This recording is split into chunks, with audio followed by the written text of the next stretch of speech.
પિતાજીને એમાં તું કા નથી કંઈ કરતો તો કંઈક, અને હું ભણતો વડોદરામાં ત્યારે મારા મિત્ર તરીકે જે અમારા સહાધ્યાયીઓ હોય, કોઈક કલકત્તાના હોય, કોઈક મુંબઈના હોય, કોઈ કાશ્મીરના હતા, અમૃતસરના હતા, જમ્મુના હતા, છોકરીઓ પણ હોય.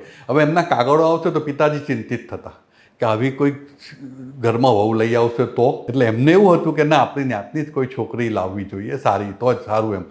એટલે એમના જ મિત્રની દીકરી હતી, તો એની સાથે મારે ગોઠવવાનું મને કયા કરે કે તું આને હા પાડી દે ને, તારે લગ્ન ભલે તું તારા નિરાતે કરે પણ હા પાડી દે, તને ગમે છે? મેં કહું મારે જોવી જ નથી. ને મને કે કેમ? મેં કહું ના, મને અત્યારે લગ્નમાં નથી બંધાવું, મારે આવા કોઈ બંધનમાં થયું, મને કલા સાથે કંઈક કરવા દો, પછી હું કરીશ.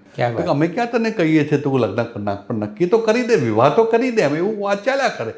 એકાદ વર્ષ તો હું ટાળતો રહ્યો, પણ મારું આ જે આર્થિક ઉપાર્જન માટે મેં જે પ્રયત્ન કર્યો એમાં હું અસફળ રહ્યો ને, એટલે બધા ઘર ઉપર ચડી બેઠા. એમ એટલે સુધી કે સમજણ તો જરાક બી નથી ને માનવું નથી એમ.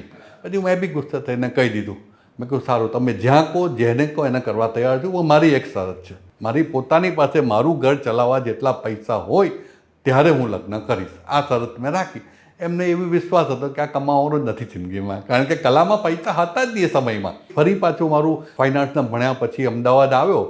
એમાંથી મેં સ્ક્રીન પ્રિન્ટિંગ કર્યું અને લગભગ 1.5 વર્ષ, એટલે કે હું કામ કરતો થયો, કમાતો થયો, એક બીજી વ્યક્તિને ખવડાવી શકું એટલું થાય. અને ભાઈ હતા એટલે ભાઈએ સપોર્ટ બી કર્યો, એમની સાથે જ રહ્યો. શરૂઆતમાં મારે ભાડું તો મારે સ્ક્રીન પ્રિન્ટિંગ માટે જરૂર હતું એટલું જ આપવાનું હતું, પણ આર્થિક બીજી કોઈ જરૂરિયાત નહોતી. તો પછી મેં 1.5 વર્ષ પછી, એટલે કે આમ કે અમારા નક્કી થયા અને 6.5 વર્ષ પછી મેં લગ્ન કર્યા.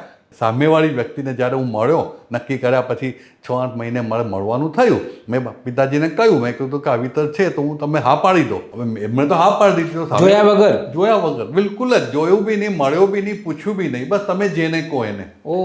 પછી 4-6 મહિના પછી સામેના કુટુંબને બી તો થાય ને, છોકરા છોકરી મળે તો ખરા. તો પછી એકાદ બે વખત વાતો થઈ અને મારી કોલેજમાં મારા મિત્રોને બી ખબર પડી કે અનિલના તો વિવાહ થઈ ગયા.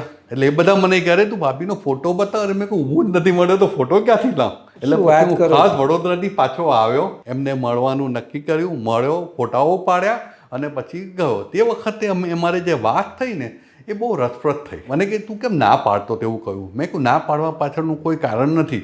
એના સુધી એવા કારણો ગયા કે મેં કીધું કાળી છે ને, લાંબી છે ને, ટૂંકી છે ને, એવા બધા એના સુધી કારણો ગયા. પણ મેં કહું મારું કોઈ કારણ નહોતું. મારું કારણ એટલું હતું કે મને હમણાં કરવા નથી. મેં કહું આવું કલા સાથે જીવવું છે.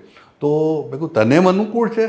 તો મને કે તું જ્યાં જશે ત્યાં એક રૂમ હશે, તે એક રૂમ હું તારી સાથે રહીશ, બસ મારો તારી સાથે જ આવો. એને મને બહુ છે, એટલે મને એની સાથે બહુ જ મજા આવી વાતો કરવાની.